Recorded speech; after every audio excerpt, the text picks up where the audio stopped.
ሰላም የተወደዳችሁ እንዴት አላችሁ?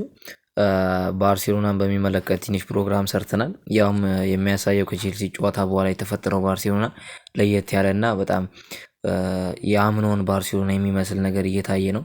ያም የመጣው ከጨዋታው በኋላ ከቼልሲ ጨዋታ በኋላ ፕሬስ ኮንፈረንስ ላይ አንሲ ፊሊክ በቃ ቃል ገብቻለሁ ከዚህ በኋላ የምታዩት ባርሳ የተለየ ባርሳን ታያላችሁ። ምክንያቱም ራፊኛ ወደ ጨዋታ ይመለሳል፣ ሙሉ ጨዋታዎችን ማድረግ ይጀምራል፣ ፔድሪ ከጉዳት መልስ ጥሩ እንቅስቃሴ ማድረጉ አይቀርም በሚል ቃል ገባላችኋለሁ ብለው ከዛ በኋላ ቃል ከገቡ በኋላ ተከታታይ ጨዋታዎችን እያሸነፉ ነው። ወደ 9 ጨዋታዎች የሚጠጉ በተከታታይ ነው እያሸነፉ የሚገኙት ማለት ነው። ላሊጋው ላይ በሜዳቸው አንቢትድ ከሚባሉ ቲሞች መካከል ነው። 8 ነው 9 ጨዋታ ተጫውተው 9ኙንም ነው በሜዳቸው ያሸነፉት። መጀመሪያ አካባቢ ላይ ከቼልሲ ጨዋታ በኋላ መጀመሪያ የተጫወቱት ጨዋታዎች ላይ ያሸንፋሉ፣ ግን ጎሎች ይቆጠርባቸው ነበረ። ቢያንስ አንድ ጎል አሁን ለምሳሌ ከሪያል ቤቲስ 5-3፣ አትሌቲኮ 3-1 እንደዚህ አይነት ጨዋታዎች ነበሩ። ኢንትራንክ ፍራንክፈርት 2-1 ማርጂናል ጎሎች ይቆጠርባ ጎል ኮንሲድ ያደርጋሉ፣ ግን ያሸንፋሉ። አሁን ግን እነኝን ያለፉትን 5 ጨዋታዎች ስናይ ግን በክሊንሺት ነው እየወጡ የሚገኙት።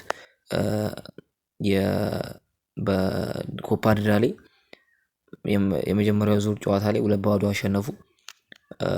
ቪያሪያል 2-0 አሸነፉ። ኦሳሱና 2-0 አሸነፉ። አሁን የአሁኑ ጨዋታ ላይ ደግሞ ኢስፓኞል 2-0 አሸነፉ። በትናንትናው ጨዋታ ደግሞ አትሌቲክ ቢልባውን 5-0 አሸነፉ ማለት ነው። ያ የሚታየው ባርሴሎና በሁለቱም መንገድ ነው እየጠነከረ የሚገኘው። በ5 ጨዋታ 13 ጎል አስቆጥሯል፣ ምንም ጎል አልተቆጠረበትም። ለዚህ በአማካይ እስከ 2.7 ጎል የሚያስቆጥር ቲም ነው አንሲ ፍሊክ በእነኚህ ሰሞን የገነቡት ማለት ነው። አጠቃላይ የባርሴሎና አስተሳሰብ ያንን የሚያመለክት ነው። ጎሎችን ማስቆጠር፣ በጎሎች ማሸነፍ ነው። አንተ የሆነ ጎል ብታስቆጥርብኝ እኔ የበለጠ ጎል አስቆጥርብሃለሁ ነው። ወደ ትናንትናው ጨዋታ ዲፕሊ ስንመጣ መጀመሪያ አካባቢ ላይ አትሌቲክ ቢልቦ ጥሩ ነገር የሚሰጥ ወይም ደግሞ ፈተና ይሰጣል ብዬ ገምቼ ነበረ።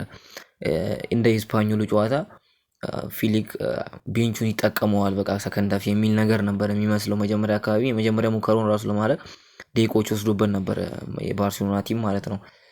ካልተሳሳትኩ የፔድሪ ነው በጣም አደገኛ የምትባል ሙከራ፣ ግን የእሱ አመታቱና ኡናይ ሲሞኔ የቆመበት ቦታ ምቱን ወይም ሙከራውን እንዲቀል አድርጎታል። ግን ከሆነ ሰዓት በኋላ ነገሮች የተለወጡ ሙከሮች ወደ ጎልነት መቆጠር ጀመሩ። የሙከሮቹ አይነት ደግሞ በጣም ከበረኛ ጋር የሚገናኙ ነው። አሁን የመጀመሪያ ጎል ፌራን ሲያስቆጥረው በቃ ይሄን ጎል ለመሳት ነው የሚከብድ እንኳን ለማስቆጠር ማለት ነው። ለዚህ እና ደግሞ ቤስት ላይን አፑን የተጠቀሙበት መንገድ ፊሊክ ዋና የሚባሉትን ተጫዋቾች ቤንች ላይ አስቀምጧል። ለምሳሌ ላሚን ያማል ዲስኮምፎርት አልተሰማውም፣ ተሰምቶን ነበረ። ለዚህ የመጨረሻዎቹ ትሬዲንግ ሴክሽኖች ላይ ብዙ ደቂቃ አልሰራም። በፊሊክ አስተሳሰብ ደግሞ ከጨዋታ በፊት የነበሩ የመጨረሻዎቹ ትሬዲንጎች ላይ አንድ ተጫዋች በደንብ ፉሊ ትሬኒንግ የማይሰራ ከሆነ ለጨዋታው ብቁ አይደለም የሚል ነው። ስለዚህ የሆነ ምንቸገር ከሆነ ደግሞ እናስገባዋለን። ሰከንድ ሃፍ ነው ኦልሞ አልነበረም። ሌዋንዶውስኪ ጨዋታውን አልጀመረም፣ ግን ወደ አምናው የመሃል የ6 ቁጥር ቦታዎች ዲዮንግ እና ፔድሪን በደብል ፒቮት ፔድሪን ወደ 8 ቁጥር ጠጋ አርግተው ነው የጀመሩት። ሰሞኑን እየታየ አልነበረም። ጋርሲያ ከዲዮንግ ጋር፣ ጋርሲያ ከፔድሪ ጋር ነበር እየተጣመሩ የነበረው። ጋርሲያ እንደው በጀራርድ ማርቲን ወደኋላ ሳባ አርግተውት ነው የጀመሩት።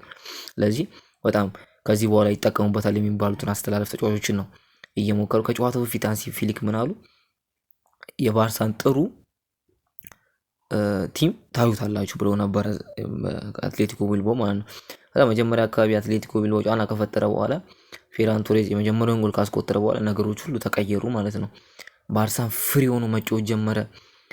የራፊኒያ ከጥልቅ የሚነሱ ሩጫዎች፣ የራፊኒያ እና የፔሪ ኬሚስትሪ። አሁን ለምሳሌ ሁለተኛው ጎል ሲቆጠር ለፈርሚን ራፊኒያ ሲያቀብለው ከፔሪ ጋር የተነካኩት ንክኪ፣ ኳሱ እንዴት ዞሮ እንደመጣ፣ ሮኒ ወደ ራፊኒያ የሚጥላቸው ኳሶች፣ ሮኒ ባርዳዚ በጣም የሚገርም ባካፕ ነው ብዬ ነው ማስበው ለላሚን ያማል ማለት ነው። የምታስታውሱ ከሆነ የኢንተር ሚላን ጨዋታ አካባቢ አምና ላይ የማድሪድም የእንትኑ ጨዋታ የኮፓ ዴል ሬይ ፍጻሜ ጨዋታ በማል ነበር የተካሄደው። እዛ አካባቢ ላይ ባርሴሎና ምን ነበር ችግሩ ካላችሁ ድካም ምን አይነት ድካም? ለምሳሌ ራፊኒያ እየደከመ ነበር። የማድሪዱ ጨዋታ ቀን የኢንተር ሚላኑ ጨዋታ ቀን ጎሎች ያስቆጥራል፣ ግን የሚታይ ድክመት ነበረበት ቲሙ ማለት ነው። ለምን? ባካፕ የላቸውም።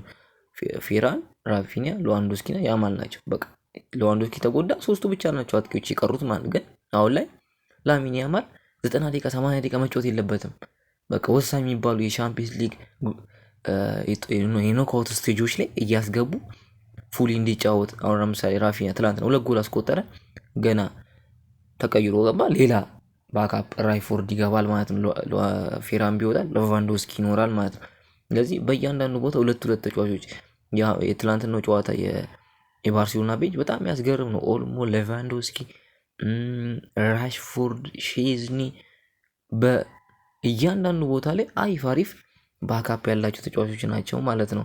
ይህም ቀስ እያሉ ቲማቸውን በዝውውር መስኮቶች የሚያጠናክሩበት መንገድ ነው። በክረምቱ ያመጣቸው ተጫዋቾች በጣም ስኬታማ ናቸው ማለት ይቻላል። አሁን ለምሳሌ የጆዋን ጋርሲያ በጣም የሚያስደንቅ በረኛ ነው። አርሰናል ሊሆን ሳምል መላሌ ነበረ፣ ቼልሲ የሚፈልገው ነበረ፣ ግን ባርሴሎና በ5 ሚሊዮን ፓውንድ ነው የወሰደው። በጣም የሚያስገርም በረኛ፣ ቀልጥፍናው፣ ከኳስ ጋር ያለው ምቾት፣ 1v1 የሚያድንበት ብዙዎች ከባርሴሎና ጋር ሲጫወቱ ትልቁ የበረኞች ኳሊቲ የሚታየው ሃይላይኑን በርጥሰው ሲመጡ ከአጥቂ ጋር ነው አንድ በረኛ ሊገናኝ የሚችለው ማለት ነው። 1v1 የሚገናኝ እዛ ጋር ምርጥ ካልሆነ ሁሌ ጎል ይቆጠርባል ማለት ግን የሚታየው ነገር ግን ጆዋን ጋርሲያ በጣም ምርጥ በረኛ ነው። ደግሞ ቀልጣፋ ነው። ስዊፐር ጎል ኪፐር ሚናውንም በደንብ አቀላጥፎ ነው የሚጠቀመው ማለት ነው። በትላንት ሮኒ ባርዳጂ በጣም እኔ በጣም ሳየው ኢንተርቴን ያደርገኛል። ደግሞ የሆነ እንደዚህ በሮኒ ባርዳጂ ውስጥ ፊሊክን አየዋለሁ ማለት ነው። ምክንያቱም ለተጫዋቾች የሚሰጠው ነፃነት እንደሚችሉ እንደሚያደርጉ የሚነግራቸው መንገድ በጣም የሚያስገርም ነው። ብዙም እንደዚህ በስትራክቸር ጥብቅ ማድረግ አይፈልግም፣ ግን አደገኛ የስትራክቸር ቲም እንደሆነ እናውቃለን። ፕሬሲንግ ሲስተሙ፣ ቢውልድ አፕ ሲስተሙ እንዴት መውጣት እንዳለባቸው እያንዳንዱ ፓሶች የተጠኑና ልምምድ ሜዳ ላይ እንደሚደረጉ በጣም ግልጽ ናቸው። ሩቲኖቹን በዩቲዩብ ላይ እንደዚህ አንዳንድ ከመጡላችሁ ብታዩት፣ ለምሳሌ ኩባርሲ ለኩንዴ ለ10 ቁጥሩ ፈርሚን በመስመር ሄደና ለያማል ያቆምለታል። ያማል ረጅም ኳስ ለራፊኒያ። እንደዚህ አይነት ተደጋጋሚ ሩቲኖች ኩባርሲ ለሌዋንዶስኪ ቀጥታ በመሬት ኳሱን ይሰጠዋል። ሌዋንዶስኪ ለኦልሞ እንደዚህ እያደረጉ በጣም ተመሳሳይ ሩቲኖችን ይደጋግማሉ። ይሄ ትሬዲንግ ላይ በጣም የሚሰራ ነው እና ስለ ሮኒ ስመለስ ሃንሲ ፍሊክ ምን ያህል ተጫዋቾችን እንደሚያበረታቱ የሚያሳይ ነው። ምክንያቱም የሚሰጠው ልጁም በተፈጥሮ በጣም ደፋር የሚባል ተጫዋች ነው፣ ግን አሰልጣኙም ያንን ነገር እንዲያደርግ ፈቅደውለታል የሚል እምነቱ አለኝ። ምክንያቱም ኳሶቹን ሲይዝ ድሪብል ለማድረግ ተጫዋችን ለማለፍ እና ደግሞ የመጨረሻ ኳሶችን ለማቀበል ያለው ትጋት ያለው ነገር በጣም የሚያስገርም ነው ማለት ነው። ባርሳ ላይ ተያይዞ የሚነሳው ነገር በዝውውር መስኮቱ እምብዛም ተሳትፎ ያደረጉን ግን የሚያመጧቸው ተጫዋቾች በጣም ስኬታማ ናቸው የሚል ነገር አንስቻለሁ ቀደም ላይ። ጆዋን ጋርሲያ ማየት ይቻላል፣ ራሽፎርድ፣ ሮኒ ባርዳጂ እና ደግሞ ባለፈው የዝውውር መስኮት ላይ ደግሞ ዳኒ ኦልሞን አመጥተዋል። በዚህኛው የጥር ዝውውር መስኮት ደግሞ ጆዋ ካንሴሎን ይጨምራሉ ቲማቸው ውስጥ ማለት ነው። ጆዋ ካንሴሎ ትልቅ ሚና ይሰጣቸዋል። ለምን? ሁለቱንም ፉልባክ ቦታዎች መጫወት ይችላል ማለት ነው። በቀኝም በግራም ካልተሳሱ በጃቪ ኤርናንዴዝ ስር በግራ 24 በቀኝ 25 አይነት በጣም ተመሳሳይ አይነት የጨዋታ ቁጥር ነው የተጫወተው ማለት ነው ጆዋ ካንሴሎ። እና ደግሞ ያ ምን ይሰጣቸዋል ካላችሁ አንዳንዴ ዲፕ የሚከላከሉ ቲሞችን በክሮስ ሊሆን ይችላል ወይም ደግሞ በቀኝ ሲሰለፍ ከያማል ጋር 1-2 በመጫወት በጣም ለመቁረጥ እንደዚህ ዲፕ ለሚከላከሉ። ለምሳሌ ቀጣይ በላሊጋው ከኤታፌ ጋር የሚጫወቱት፣ ኤታፌ ደግሞ በጣም ቦሪንግ የሚባል ቲም ነው ማለት ነው። ስፔኑ አያጅቦ ይሉታል ብዙዎች። በግራ ደግሞ ሲሰለፍ አሁን ላይ ባልዴ ላይ የሚነሱ ጥያቄዎች አሉ። ድሪብል ያደርጋል፣ ጥሩ ነገሮች አሉት፣ ግን አንዳንዴ ክሮሶቹ ምናምን የመጨረሻ ኳስ ላይ ትንሽ የመቸገር ነገር ይታይበታል።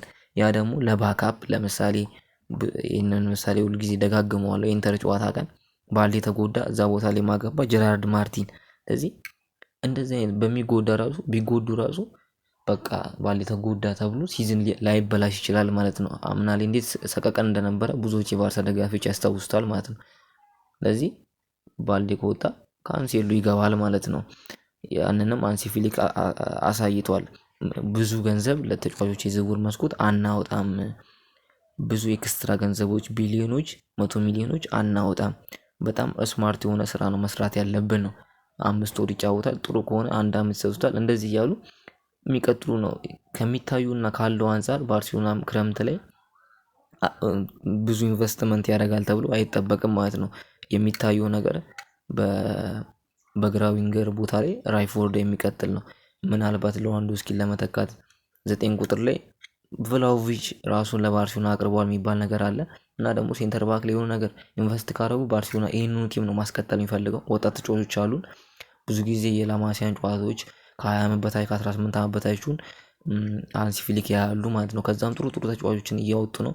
ለምሳሌ በርናል እኔ የአምና የመጀመሪያዎቹን 3 ጨዋታ የባርሴሎናን ለተመለከተ ተጫዋቾች አዲሱ ሰርጂዮ ቡስኬት ለማለት የሚያስደፍር አይነት ተጫዋች ነው ማርክ በርናል ማለት ነው። አሁን ላይ መጀመሪያ ከኤሲኤል ጉዳት በኋላ እየተመለሰ ሲመለስ ብዙ ደቂቃዎችን አያገኝም ነበር። ወደ ጂሮና በውሰት ይወጣል ተብሎ ነበረ። ነገር ግን አሁን ላይ ደቂቃዎችን እያገኘ ነው ማለት ነው። በ6 ቁጥር ብቻውን ነው 6 ቁጥር እያጫወቱ የሚገኙ። ፓሱ በጣም የሚገርም ነው። እይታዎቹ የሚገርም ነው። ከፔርዲ ጋር የሚናበብበት መንገድ ፕሬስ ሬዚስታንት ነው። ቁመቱ ፊዚካሊ ዶሚናንት ነው። በጣም የሚያስገርም ነው። ድሮም በ10 ቁጥር ሚና ላይ ደቂቃዎችን እያገኘች ነው። እንደዚህ አይነት ነገሮች አሉ፣ ተስፎች አሉ። በጣም የሚታየው ነገር ባርሴሎና ቡድን መሆኑ ነው።